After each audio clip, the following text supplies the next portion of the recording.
जय माता दी दोस्तों। परिवार में खुशहाली के लिए, अच्छे स्वास्थ्य के लिए और यश, बल तथा लंबी उम्र की प्राप्ति के लिए नवरात्रि के चौथे दिन माँ कूष्मांडा की पूजा की जाती है। माँ कूष्मांडा माता दुर्गा का चौथा स्वरूप है और माँ की 8 भुजाएं होने के कारण इन्हें अष्टभुजा वाली माता भी कहा जाता है। इनके 7 हाथों में कमंडल, धनुष, बाण, कमल, अमृत से भरा कलश, चक्र और गदा नजर आता है, जबकि 8वें हाथ में जप की माला रहती है। माता का वाहन सिंह है और इनका निवास स्थान सूर्य मंडल के भीतर माना जाता है। इसीलिए पुराणों में कहा जाता है कि चौथे दिन नवरात्रि में माँ कूष्मांडा को साबुत पेठा यानी कि कूष्मांड का भोग लगाया जाता है। कूष्मांड की तुलना ब्रह्मांड से की गई है और ऐसा कहा जाता है कि कूष्मांड यानी कि साबुत पेठे के अंदर जो खाली भाग होता है वहां पर माँ कूष्मांडा निवास करती हैं।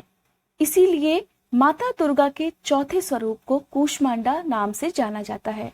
कहते हैं कि सूर्य मंडल में निवास करने की क्षमता अगर किसी में है तो वह केवल कूष्मांडा माँ में ही है। साथ ही ऐसा भी माना जाता है कि देवी कूष्मांडा सूर्य देव को दिशा और ऊर्जा प्रदान करती हैं। आज की इस वीडियो में मैं आपको बताने वाली हूँ कि चौथे दिन पूजी जाने वाली माँ कूष्मांडा की पूजा कैसे करें, साथ ही उन्हें भोग में क्या अर्पित करें जिससे माँ जल्दी प्रसन्न होकर अपने भक्तों को आशीर्वाद देती हैं।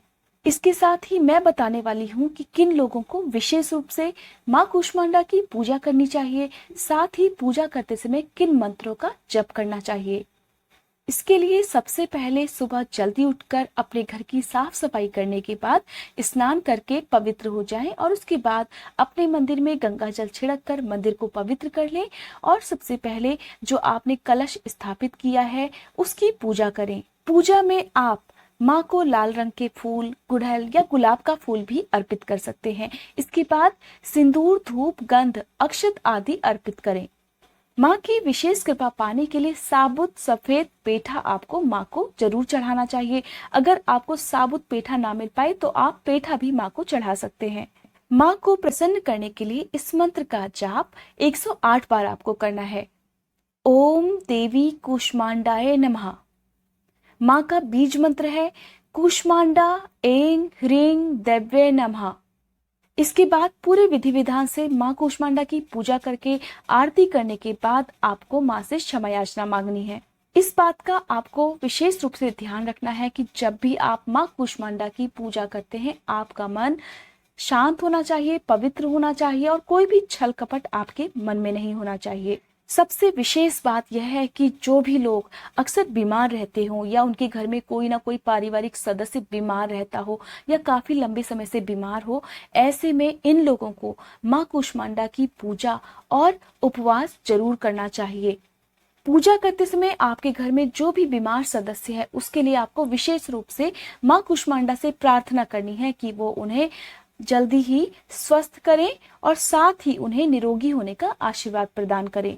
सच्चे मन और पूरी श्रद्धा के साथ अगर आप माँ कूष्मांडा की पूजा करेंगे तो माँ कूष्मांडा प्रसन्न होकर आप सबको निरोगी होने का आशीर्वाद देंगी, साथ ही आपको लंबी आयु, यश और बल भी देंगी। पूजा करते समय अगर आप हरे रंग के कपड़े पहनेंगे तो ऐसा करना आपके लिए बहुत शुभ रहेगा, क्योंकि माँ कूष्मांडा को हरा रंग बहुत प्रिय है। और पूजन के बाद आपको माँ को हरी इलायची, सौंफ और कुमड़ा जरूर अर्पित करना है। व्रत के दिन यदि आप किसी जरूरतमंद व्यक्ति को या किसी निर्धन व्यक्ति को अपनी सामर्थ्य के अनुसार दान करते हैं तो उसका भी आपको विशेष लाभ मिलता है। इसलिए अपने घर आए हुए किसी भी भिखारी या जरूरतमंद को कभी भी खाली हाथ वापस न लौटाएं। नवरात्रि के चौथे दिन आपको दुर्गा सप्तशती के चौथे अध्याय का पाठ जरूर करना चाहिए और इसके साथ ही आपको दुर्गा कवच का भी पाठ करना चाहिए। दोस्तों, अगर आप भी चाहते हैं कि माता कूष्मांडा आप पर प्रसन्न हो तो इस विधि द्वारा पूजा करने से माँ कूष्मांडा जरूर प्रसन्न होंगी और साथ ही अपने भक्तों पर हमेशा आशीर्वाद बनाए रखेंगी। यह थी आज की वीडियो। उम्मीद करती हूँ आपको ये वीडियो पसंद आई होगी। अगर आपको ये वीडियो पसंद आई हो तो लाइक करने के बाद कमेंट बॉक्स में मुझे जरूर बताइएगा कि आपको ये वीडियो कैसी लगी।